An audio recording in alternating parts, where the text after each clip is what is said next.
श्रोताओं नमस्कार। हम जहाँ भी रहते हैं वहाँ पर चाहते हैं कि साफ़ सफाई रहे, हमारा घर साफ़ सुथरा रहे, हमारे घर के बाहर जो गलियाँ हैं, सड़कें हैं, पूरा नगर वो साफ़ सुथरा रहे। और वैसे भी जब साफ़ सफाई रहती तो बहुत अच्छा लगता है।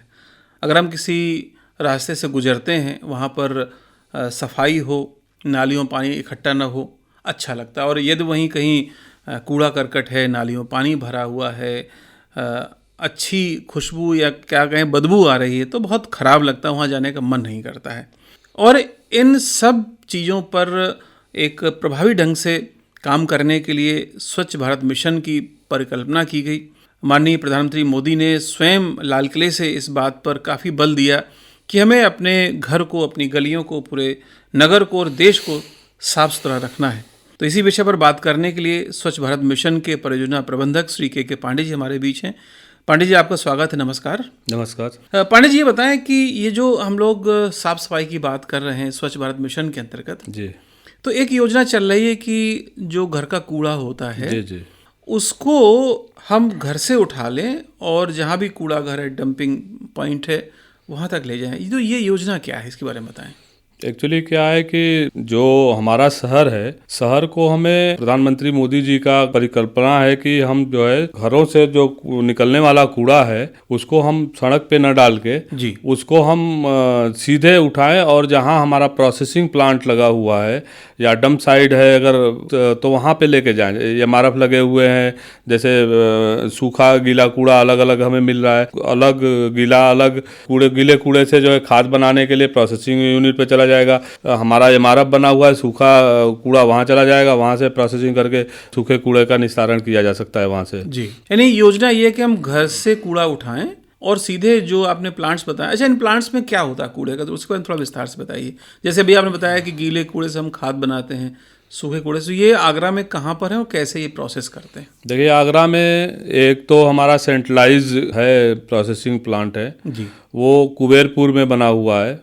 वहाँ हमारे एक तो 300 टीपीटी का कूड़े से खाद बनाने का काम चल रहा है वहाँ पे जी और एक है 100 टीपीटी का काऊ डंग से खाद बन रहा है जी और एक 5 का भी वहीं पे है, 5 टीपीटी का वेजिटेबल टू कंपोस्ट का। जी और कुछ जो है प्लांट हमारे जो हैं डिसेंट्रलाइज हैं, जो जूता मंडी में है राजनगर में, वहाँ 2 टीबीडी का एक वेजिटेबल टू कंपोस्ट प्लांट है और 2 टीबीडी का एक फ्लावर टू कंपोस्ट, मंदिर मस्जिद से जो फूल निकलते हैं तो उनसे हम खाद बनाते हैं। जी और एक ट्रांसपोर्ट नगर में वो 1 टीपीटी का प्लांट लगा हुआ है, वो भी वेजिटेबल टू कंपोस्ट प्लांट है। जी तो इस तरीके हम कूड़ा उठाते हैं। जैसे वेजिटेबल का है तो वो वेजिटेबल वाले प्लांट पे चला जाता है और सेग्रीगेटेड गीला कूड़े को हम ले जाके कुबेरपुर में प्रोसेस करते हैं, वहाँ पे खाद बनाते हैं। अभी जो आपने बताई की बात कि गीला कूड़ा अलग, सूखा कूड़ा अलग, जी अगर ये मिलता तो आप इसका ऐसे प्रोसेस करते हैं और खाद बनती है। जी अच्छा, देखने में ये आ रहा है कि अभी भी आम लोगों में इतनी जागरूकता नहीं है कि वो घर में ही कूड़े को अलग अलग रखें। एक ही डस्टबिन में वो सारा कूड़ा इकट्ठा कर देते हैं, जबकि देखा यह गया कि घर में करीब आधे से ज़्यादा कूड़ा उनके किचन का निकलता है। सब्जियों के छिलके हैं, फलों के छिलके हैं या कोई बासी खाना बच गया है तो उसको तो बड़ी आसानी से खाद में बदला जा सकता है। जी अच्छा, कुछ लोग अभी भी घर का कूड़ा आने वाली गाड़ी को नहीं देते हैं, बाहर फेंक देते हैं। जी तो ऐसे में क्या कहना चाहेंगे लोगों से?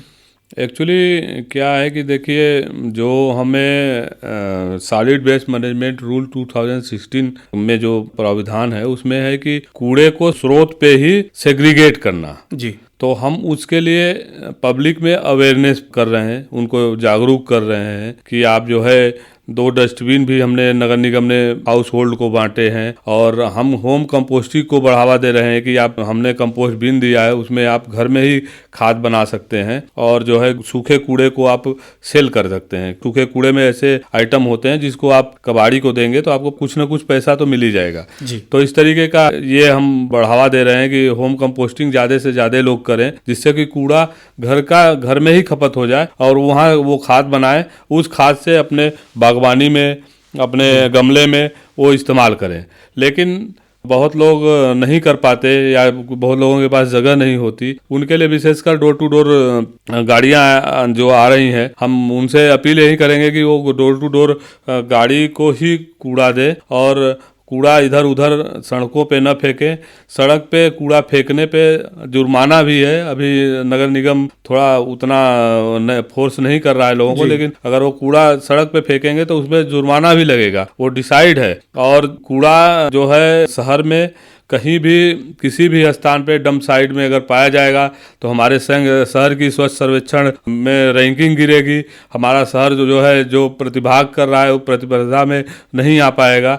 तो इसलिए हम सबसे अपील यही करेंगे कि जो कूड़े को है वो सेग्रीगेट करके घर में रखें, और जो कूड़े वाली गाड़ी आ रही है उसमें भी अलग अलग कंपार्टमेंट बने हुए हैं, सूखा के लिए अलग, गीला के लिए अलग, डोमेस्टिक हजार्डस वेस्ट के लिए एक थैला उसमें लगा हुआ है। ये उनको इसी रूप में दें जिससे कि हम आगे ले जाके उसको प्रोसेस कर पाएँ। अच्छा, जो गाड़ी आती है, जैसे हमारे घर का कूड़ा है, गाड़ी का क्या कोई समय तय रहता है, सुबह या शाम या दोनों टाइम, कैसे करते हैं आप लोग मैनेज? गाड़ी देखिए, इसमें हाउस होल्ड में तो कूड़ा एक ही बार निकलता है जी। और जो कमर्शियल एक्टिविटी है वहाँ पे कूड़ा सुबह शाम निकलता है। तो घरों से तो कूड़ा एक बार ही उठता है। तो गाड़ी सुबह आती होगी? सुबह आती है जी। सुबह जो गाड़ी जो है 6-7 बजे से स्टार्ट हो जाती है और 12-1 बजे तक गाड़ी, 2 बजे तक का शिफ्ट है। जो अगर वैसे लेट उठते हैं कुछ करते हैं तो उनको वो लेट भी दे सकते हैं।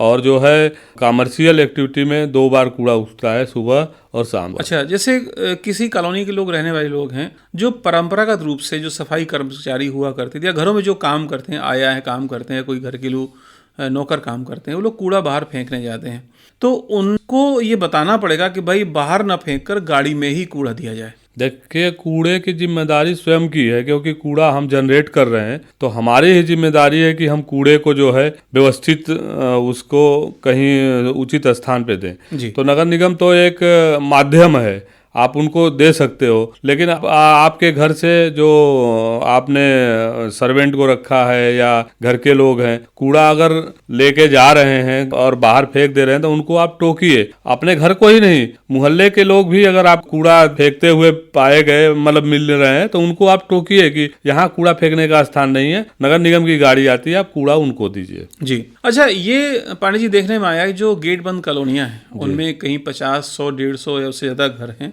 तो वहाँ पर उन्होंने किसी एजेंसी को ठेका दे रखा, उनके कर्मचारी घर घर कूड़ा उठाते हैं, एक ट्रॉली में इकट्ठा करते हैं और वो ले जाके कहीं बाहर फेंक देते हैं। अब ये तय नहीं है वो बाहर कहाँ फेंकते हैं। तो क्या जो कॉलोनी में ऐसे लोग रहते हैं उनसे आप क्या कहना चाहें, कैसे कूड़ा उस गाड़ी में जाए? प्राइवेट स्वीपर हैं जी, ये बहुत बड़ी समस्या है, क्योंकि वो उससे जुड़े हुए हैं, कूड़े उठाते हैं और उसी से उनका रोजी रोटी चलती है। जी। तो पहला तो एक काम है कि हम कोशिश करते हैं कि उनको जो कंपनी है उसमें ले लें, वो नौकरी दें, लेकिन अब वो उसमें भी काम नहीं करना चाहते हैं। वो चाहते हैं कि हम जैसे काम करते आए हैं वैसे ही काम करें।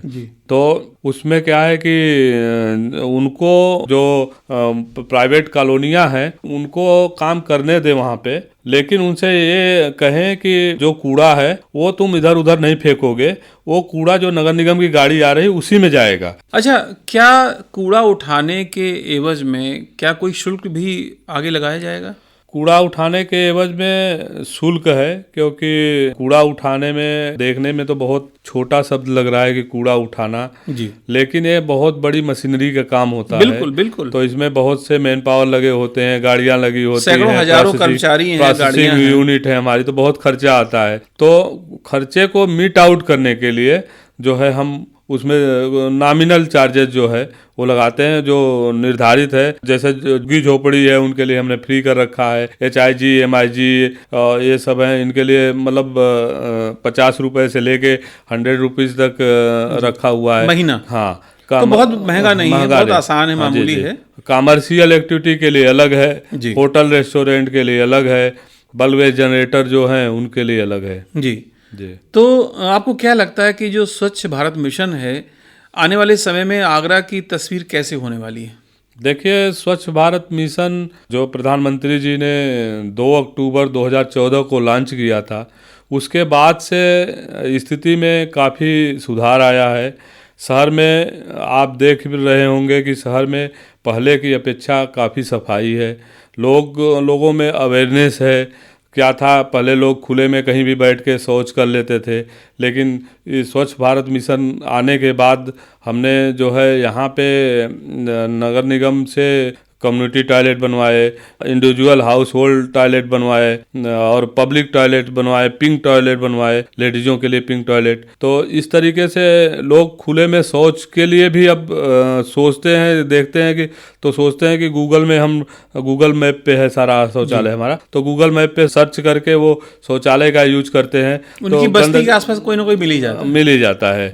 बस्ती में कम्युनिटी टॉयलेट बना है और जो है घरों में इंडिविजुअल टॉयलेट है और बाजारों में जो है पब्लिक टॉयलेट है, और लेडीज के लिए खासकर पिंक शौचालय का निर्माण कराया गया है। अच्छा, एक चीज़ और भी देखने में जो आपने पिंक शौचालय की बात कही है कि कई बार देखा गया कि वहाँ पर ताले पड़े हैं या वहाँ पर पानी की व्यवस्था नहीं है, तो ऐसे में आप कैसे मैनेज करते हैं? कुछ कंप्लेन हमारे पास भी आई थी, कुछ जगहों पे पिंक शौचालय में जो है ताले का शिकायत आया था, लेकिन क्या है कि इसका समय थोड़ा सा निर्धारित है, क्योंकि ये बाजार एरिया में है, तो बाजार में जो है 9 बजे के बाद ही कोई आता है, 10 बजे तक दुकानें खुलती हैं, तो 9 बजे के बाद ही वो खोलने का प्रावधान था वहाँ पे, और जब तक बाजार बंद नहीं होता तब तक खुलने का है। जिन्होंने कंप्लेन करा तो वो किसी सुबह के मॉर्निंग समय में अपना जो है उन्होंने कंप्लेन करा कि जो है शौचालय में ताला बंद है, ये है वो, लेकिन हमने उसकी जांच कराई तो एक्चुअल में पाया गया कि जो है बाजार खुलने से पहले का उसी समय देखा गया,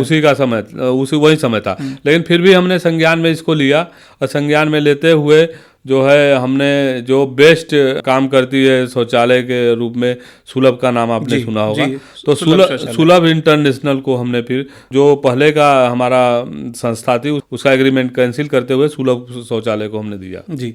अच्छा, एक चीज़ और देखने में आती, जो पेशाब घर मूत्रालय बने हुए जगह जगह, जी, उनकी प्रॉपर सफाई नहीं होती, बहुत गंदे होते हैं, वहाँ एक बार जाने में सोचना पड़ता है। कुछ मूत्रालय हैं जहाँ पे पानी की व्यवस्थाएं नहीं है, क्योंकि हर जगह बोरिंग तो नहीं कराया जा सकता, तो वहाँ पे क्या होता है, टैंकर से पानी ले जाके हम साफ़ सफाई कराते हैं वहाँ पे।